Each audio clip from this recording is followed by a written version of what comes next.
machines.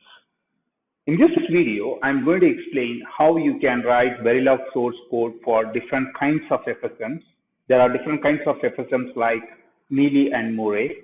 So you need to understand the difference in terms of functionality. Also, we are going to look at different kinds of coding styles when it comes to implementing different kinds of FSMs. All right. This is our proprietary material. We will discuss about FSM structure, basically how any FSM would look like, the difference between Moray and Mealy, and common coding styles for FSMs. And finally, we will discuss about registered outputs. This is how any FSM would look like. This can be realized as a module. Any module you take, it will have input and output. Here, the only thing is we are trying to realize the functionality in terms of states. It's called finite state machine. You take any FSM, it will have three major blocks. One is state transition logic. The other one is next state decoder logic. The other one is output logic. The output logic produces output. So here in this case, the output depends on current state. So it's called Moray.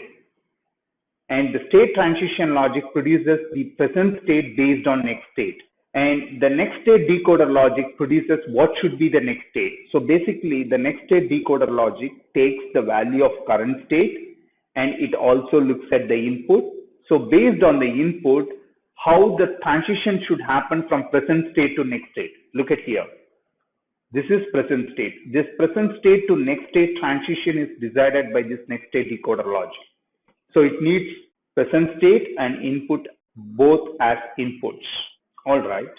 Here, if you look at Mealy, the output depends on both present state and input. That's the only difference. Otherwise, usually the output depends only on the current state.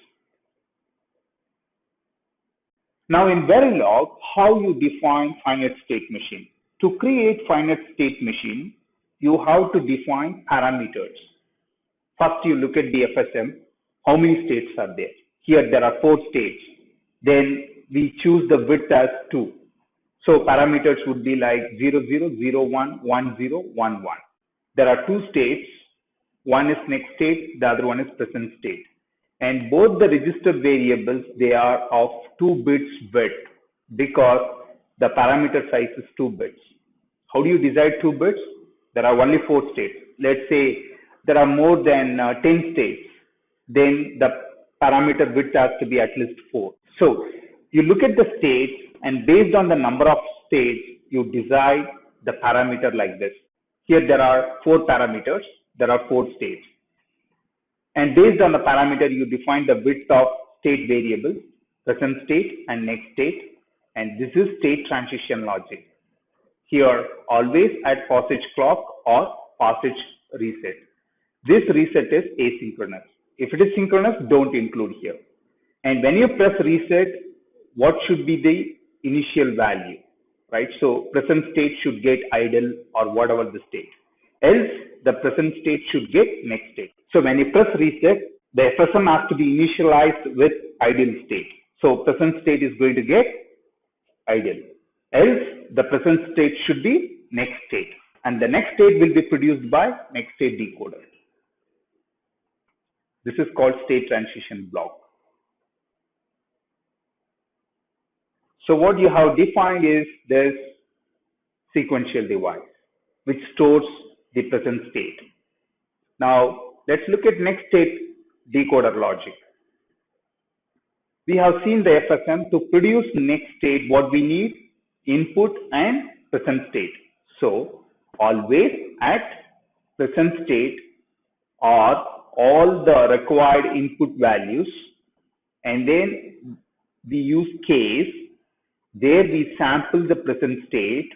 What is the present state? And we get into that particular present state, and that is where we define the transition. So how we try to define?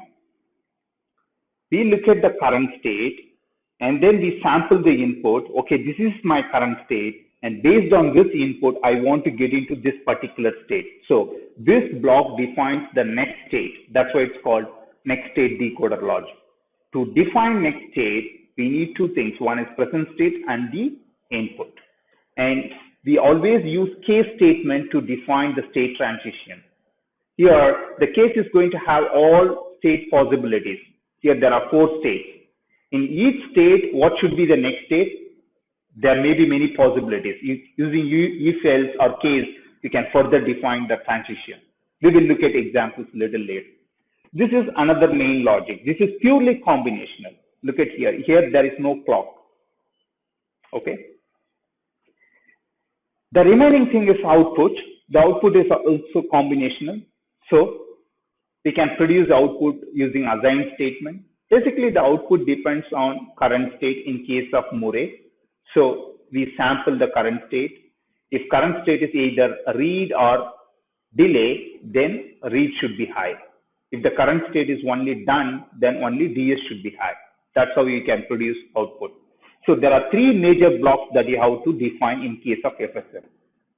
How you can approach FSM? You look at the FSM, look at number of states, and based on that you define parameters. For example, there are 4 states, then the width has to be only 2. And then based on the parameter, you define the state variable. To realize FSM, you need 2 states. One is present state, the other one is next state. And then you define the state transition block. State transition block will produce present state. It defines only 2 things. You press reset, then the FSM will be initialized. Present state will be idle. Else present state will be next state. That's how the code has to be.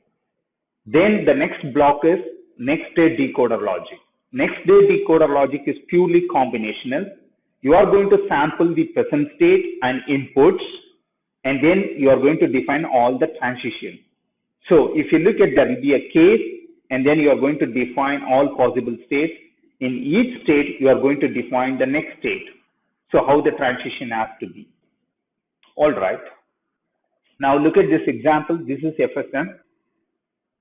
Here there are 4 states: idle, read, delay, done. And go and WS, they are inputs. RD and DS, they are outputs. So here there are 2 outputs, RD, DS. And here in each state, you can see the output values also. Here 0, 0 in idle, 1, 0 in read, and 1, 0 in delay, and 0, 1 in done. So in every state, we have to produce output. That's how this FSM is. And here we can see the conditions also for the transition, right? For example, if it is going to be in read state, unconditionally, the next state would be delay. So let's look at how to define the transition. So how do you define this FSM? So we have to start off with ports. So module, FSM, all the ports. Here DS, RD, they are outputs. GO, WS, they are inputs. Clock, reset, they are inputs. And how many states are there? 4. So there are 4 parameters: idle, read, delay, done. And there are 4 parameters, so we need 2 bits width. There are 2 registers. One is state, the other one is next state. So state is nothing but present state. Next state is nothing but next state. The first thing is state transition block. We prefer asynchronous reset, and this is active low, so negate reset. Always at passage clock or negate reset. If reset is active low, then the state should be idle. FSM has to be initialized with idle state. Whenever you press reset, automatically the FSM goes to idle state. Else, the present state should get the value of next state. So here we have to use non-blocking. It's a sequential block. Now, next state decoder logic. This is purely combinational. Look at here. Always present state, and you have to consider the inputs. How many inputs? 2. Go and WS. State or GO or WS. Then begin. This block is going to produce next state. So I am starting off with default assignment. You remember, to avoid unwanted latch inference, we have to do default assignment. So this is default assignment. Next state equal to idle. Some default value I am assigning it. I am defining the functionality here. Case, state, this is present state. It's sampling. If the present state is going to be idle, look at here, this is idle. If GO is high, then the next state to be read. If GO is not high, then the next state to be idle. See, if GO is 0, it's going to stay in the same state. Now you look at the transition for this particular state, read. Unconditionally, it has to go to next state called delay. So I'm going to simply say without any condition, next state equal to delay. Now delay state is there. Let me go to this state. If WS, there are different transitions. Look at here. If WS is high, it goes back to read, else it goes to done. And let's look at this done state. There is one transition, looks like unconditional, then the next state to be idle. Whenever you reach done, in the next clock cycle, automatically it should go to idle state. This is how you define next state decoder logic. So in next state decoder logic, what you define basically is only the transitions. Look at here, only the transitions. How you should approach? Use case and start from idle state. Try to cover all possible transitions. From idle, how it has to move to the next state. Then go to the next state, read how it has to move to the next state. Then go to the next. That's how you can define next state decoder logic. Then there is a separate block. Here we use concurrent assign statement. There are two outputs, RD and DS. We are sampling the state. If state is going to be either read or delay, in both the cases, RD is 1. Look at here. So I'm defining like this. If the present state is going to be done, only that case DS is 1. Else, otherwise, it's going to be 0. All right. Now, there is a different coding style. Look at here.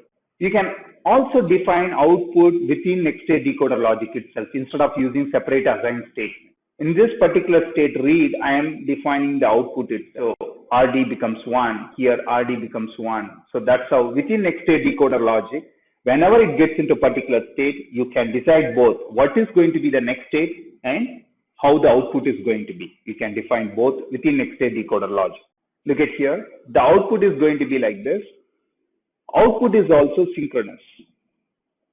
So you have clock, you have reset, and if reset, all the outputs become 0, else the output depends on the state. Here you look at, in case of idle, what should be the output? In case of delay and read, what should be the output? That's how you can define the output. Here the only difference is you are making the output itself as a synchronous logic. So basically that's also going to be sequential. Instead of making it as combinational, you are making it as sequential. That's another style. And this is another style. So basically you are defining all the blocks, present state, next state, decoder logic. But here look at this. The outputs will be generated from the state variable itself. So whatever the values will be stored in the state variable, from there itself I am going to generate the output. Right? So outputs are directly assigned from state register bits. This is also possible. You may want to explore all these styles. But by default, what we do, we follow the style like we define parameters, we define state variables, we define state transition block, and the next state decoder logic, we simply use assign statement and we sample the current state, and then based on the state, we define the output. That is the default style everyone follows.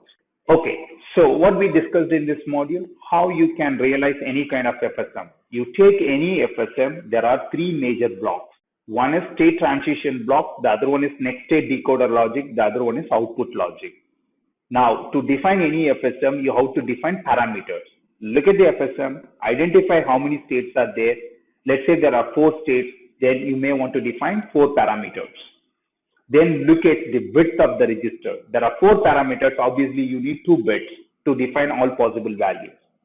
Then you have to define state variables. To realize any FSM, you need 2 states. One is present state, the other one is next state. And in this case, the width of state register is 2 bits. And then state transition block. It's purely a sequential block. You say always at passage clock. And then if you apply reset, the FSM has to be initialized with ideal state, else the present state should be next state. Then the other major block is next state decoder logic. In next state decoder logic, you take present state as the input, and based on the other input values, you decide the next state value. And the other major block is output block. In output, we always sample the present state, and based on the present state as per FSM, we assign value to output. So there are 3 major blocks we define: state transition block, next state decoder logic, and output logic. When it comes to output, there are multiple ways.